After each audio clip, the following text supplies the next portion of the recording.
and creates an equilateral triangle by extending the lines of a regular six-sided figure, and without having any lines sticking out, as it were.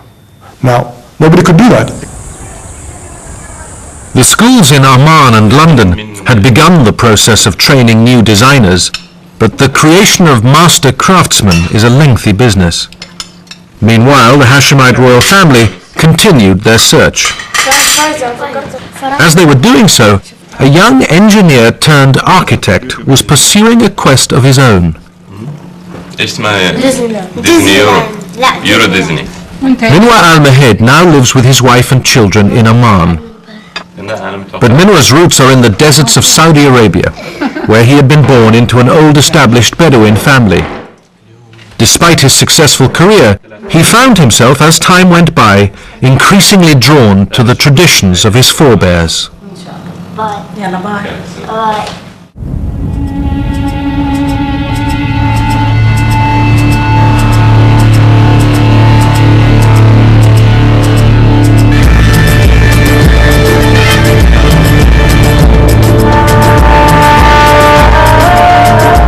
First and foremost, I'm a Bedouin.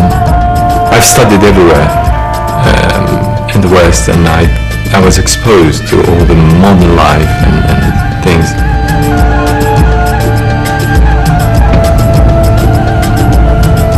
I'm living in modern times. I'm using the different gadgets, the computer, the car, mobile phones, but those are not essential.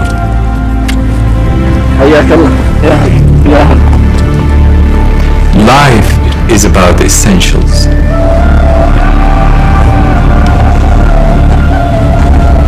The most essential thing is to realize the truth, and so concentrate on what brings you nearer to that truth.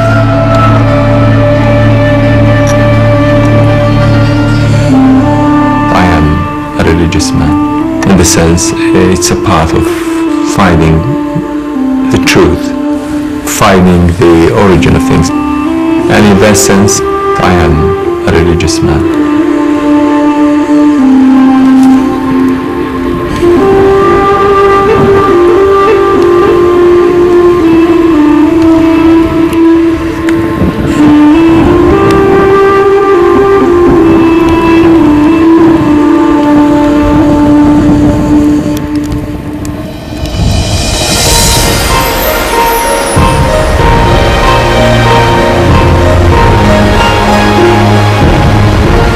As Minwar's personal quest for truth continued, he found himself more and more fascinated by Islamic art, craft and architecture, and he too became concerned that many of the old skills had been lost.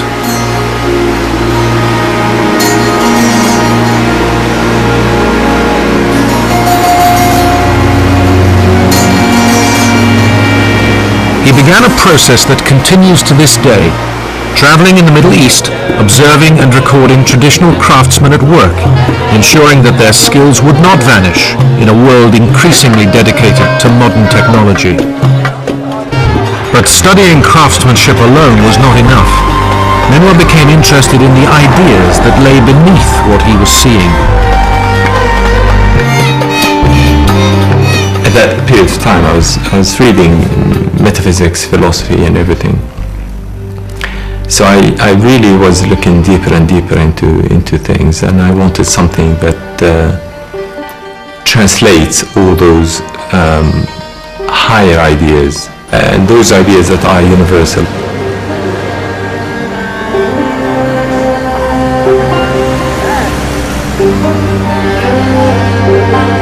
Minwar finally found what he was looking for in a small bookshop in Damascus. It was a book called Islamic Patterns, and it was written by Professor Keith Critchlow, whose work led to the founding of the Prince's School in East London. Its effect upon Minwar was profound. It talks about geometry and the basis of Islamic art. Right away, I realized that this book really talks about something which I wanted to know for some time. Minwar used Keith Critchlow's erudite book to teach himself the principles and techniques of sacred geometry. For the next year, he devoted his time to studying the great designs of the past, discovering as he went a passion that was to shape his future. So when, after many dedicated years of searching, King Hussein of Jordan declared an international competition to find a design for the new minbar, Minwar al-Mahid was more than ready for the challenge. He applied. If it wasn't that I found his book a year before that, and I had a year of practicing how these things would be done and realizing how these things could be done, it was no way that I would enter the competition and no way that I would know how to do it in the first place. So I wouldn't embarrass myself. But thanks to Keith, I wasn't embarrassed. I did it.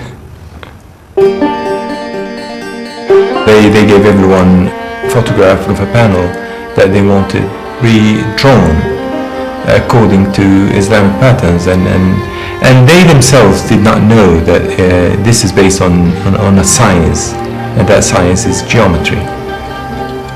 So I did the detailed drawings, and we did a little bit of animation because they were interested in the reconstruction of the minbar itself.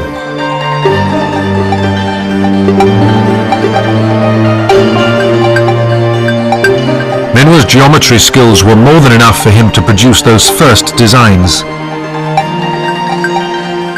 But he knew little about the construction of the ancient minbars, and he needed to know more.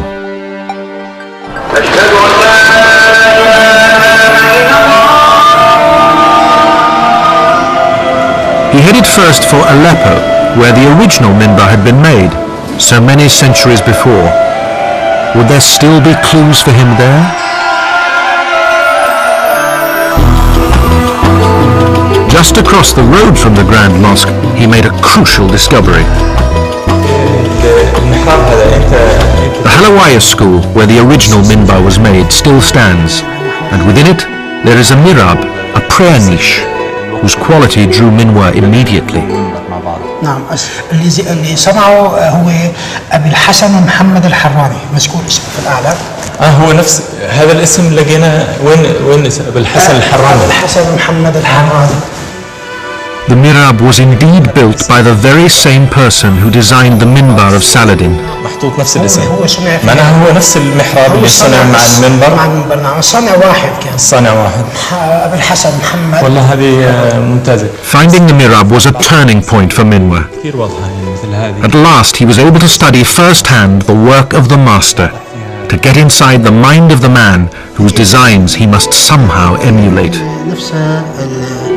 Confident that he now fully understood the task ahead, Minwar finalized the designs for the minbar. In all, the competition required 3 submissions, testing different aspects of the design. After more than 20 years of waiting, there were to be no mistakes. Minwar triumphed in every part of the contest.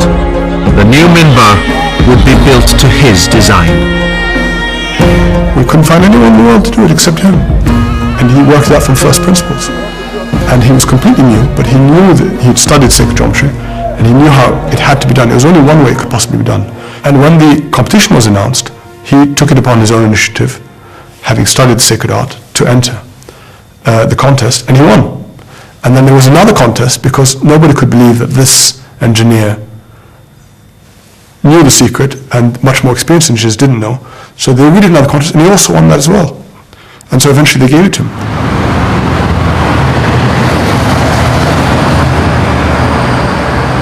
The Prince's School in Shoreditch was so impressed by Minwar's achievement that he was invited to submit his winning designs as the basis for a PhD, an invitation that Minwar readily accepted.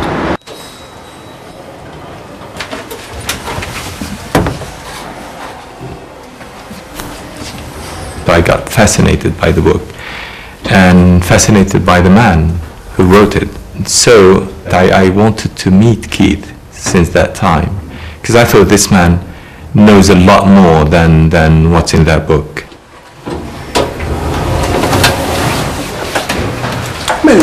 Professor Keith, Master of Geometry.